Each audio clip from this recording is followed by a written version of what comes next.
Hello guys, welcome back to another video. Today I thought I'm gonna try something a little bit different and I want to kind of do my own thing when it comes to these killers lore, and I want to combine I guess some things that interest me. So I want to go into psychology, I want to go into Dead by Daylight, and I also want to know what Ghostface looks like under the mask. I know that sounds so simp of me. I am so sorry guys. That is terrible.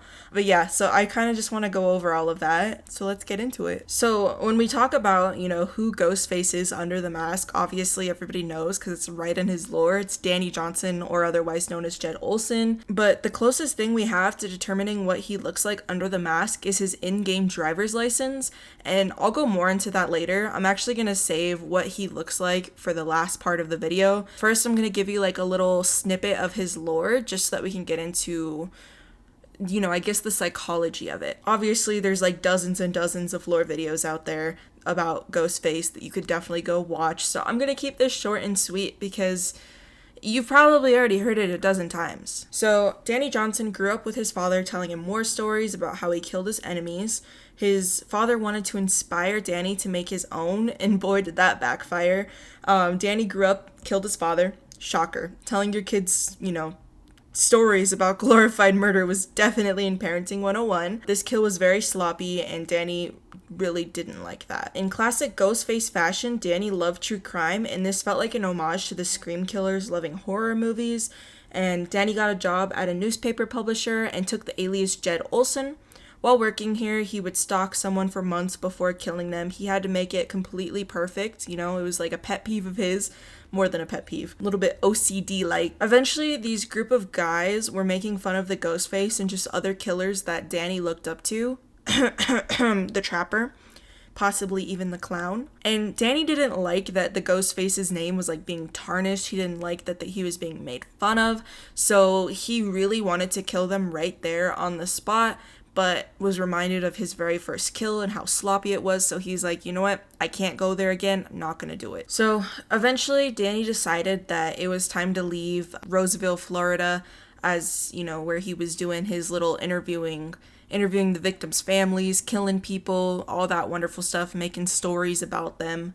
So he decided to leave, and he left a note that said, pretty much, I did it, blah, blah, blah, blah, blah, Jed Olson. And then he left forever. Literally. Because the entity got him. So who is Danny Johnson? Based off of his lore, there are a couple things that stick out to me. One, his lack of morality. Like growing up, his father pretty much condoned murder, and that led to a really messed up moral compass for Danny. The second thing, he has no empathy or remorse for his actions. Nowhere in his lore is he saying how he regrets what he did or anything. He just likes making the stories. That's all he cares about, is making stories for other people to fear, for other people to get their heart racing, their heart beating, whatever. Third, his obsession with being so perfect at his killings. Like when he killed his father, he really didn't like how sloppily he did it, and that's why he has to be so precise about things. For the way he believes himself above others. In his lore, he mentions how everyone else is wearing a mask and Ghostface is the only one who isn't. So this gives him sort of a perception that he is better than other people because he's not faking who he is. So immediately after looking at all of this, I knew we were dealing with a personality disorder. Borderline was immediately ruled out because Danny wasn't fitting any of the criteria for this. That's when I went down the path of ASPD, aka antisocial personality disorder. I wanted to take a look at sociopaths and psychopaths. I knew it would come down to one of them, and I lean more towards psychopath because in some cases sociopaths felt some remorse and some empathy. And then whenever I like to talk about psychopaths, I really like to get into dark triad. It's something that was coined, I think, in like 2002 or something. And it consists of three things. So psychopathy, narcissism, and I cannot say this word for the life of me, but machiavellism. I totally butchered that. I'm so sorry. Pretty much, narcissism, we kind of already went over that in his lore, how he feels that he's above other people as far as him thinking that other people are wearing a mask, whereas he's not. So there is where the narcissism kind of comes in. Psychopathy, obviously, he feels no remorse for his actions, no empathy towards other people. He kind of just sees them as a story and not as a person.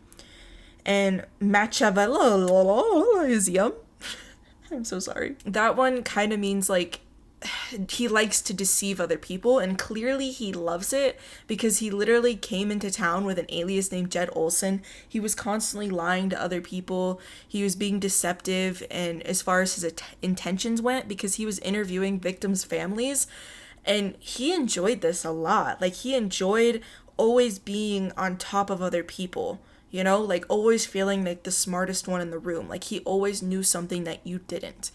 And so when you bring all three of those together, it creates Dark Triad. And I think Danny is a really great example of this. Real life killers that were a great example of this are Ted Bundy, but that's totally different can of worms. So as far as a diagnosis goes, obviously I am not a professional, just somebody who enjoys psychology and all of that stuff. I've read up upon a lot of it. I took, one college class, but I think he's very much a textbook psychopath. Like, I would definitely lean towards him having antisocial personality disorder and narcissistic personality disorder. I think both of those fit him very well, just considering how he thinks and what his kills look like. Something else I was also considering is OCD, but I obviously ended up, vetoing that because a lot of OCD symptoms did not align with Danny. Sure he's obsessive about his kills, but that can also align with psychopathy just because of how much in control he has to be, but I don't think that has anything to do with OCD.